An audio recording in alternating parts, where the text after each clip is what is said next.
তো আমরা জানতে পারলাম যে আপনি একজন সফল চাষী জি। আর কি, মাছ চাষের পাশাপাশি আপনি মুরগির খামারও করতেছেন। হ্যাঁ।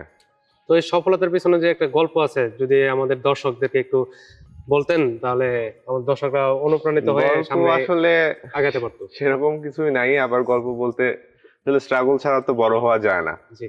ছোটবেলা থেকেই ইচ্ছা ছিল ব্যবসা বাণিজ্য কিছু করার। জি। পড়াশোনা কমপ্লিট করলাম, তারপরে ঢাকায় একটা মাল্টিন্যাশনাল কোম্পানিতে জবও করতাম। জি।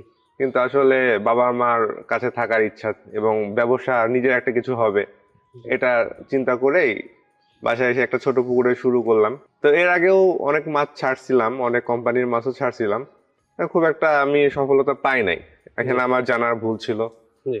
আস্তে আস্তে করলাম, শিখলাম। তারপরে যে এসে মনসেকতলা বইটা নেওয়া হলো, আপনাদের কাছ থেকে কিছু গাইডলাইন পাইলাম এবং পোনা ভালো পাইলাম, জি। এবং মাশাআল্লাহ এখন ভালো মাছ হচ্ছে এবং আমি লাভবান আছি।